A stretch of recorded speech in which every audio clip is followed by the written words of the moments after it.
Now, I think the context of this question was if someone's at a high level of consciousness, um, can they express at a lower level of consciousness?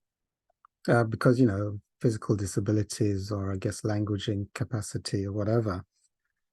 Um, I mean, this is my view on it from Hawkins' work, David, my teacher. Okay, so generally speaking, if one is on the inside, say at a very high level of consciousness, um, then the words will be at the same level of consciousness, because if I'm in inner bliss, whatever words come through will be at the level of consciousness of the inner state. So, so some words can be said, but they might be so cryptic as to not be comprehensible by anybody else.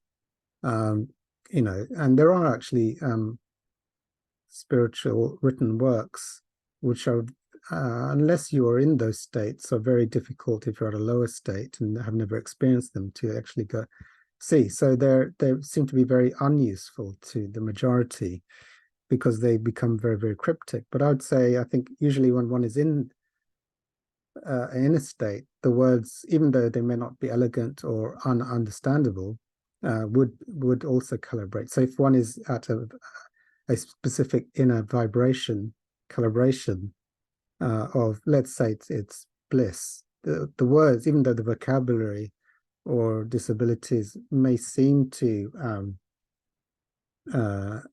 the articulation capacity might be very, very bad and ununderstandable. If you calibrated where the words are coming from and the words, they would still be at the same calibration. However,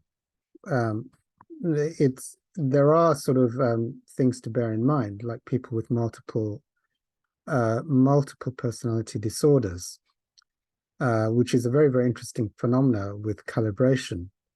So you can calibrate an individual. You might calibrate an individual at 2 times in the day, and they might have something like one calibration could be something like 450 and reasonably good. And then you might calibrate them at night time, and their calibration might be 140, which is it absolutely seems to not make sense. How can and actually these kind of calibrations would be consistent with espionage double agents.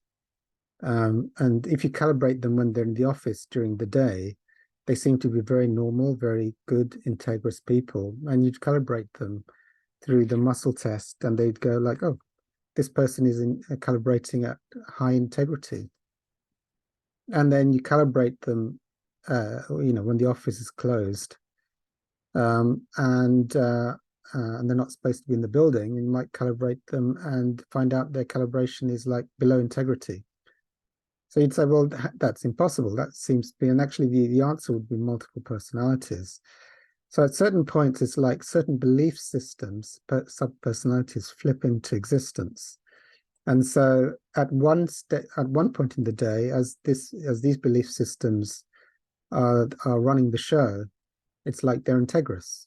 And then at a later stage, this other personality set of belief systems comes in, and actually this one is, these belief systems are not integrity, and if you calibrate what's expressing in the actions and the work and in the actions of the person, it may be making photos of documents that they should not be sending to the other side. They're calibrating in non-integrity. So that is one example. It's an extreme example also. One personality may have diabetes, and the other personality may not have diabetes. One may have blue eyes, the other may have. Quite literally, it's very, very striking how the belief systems, when they flip on, and if a personality flips in and out, on how the calibration can dramatically change.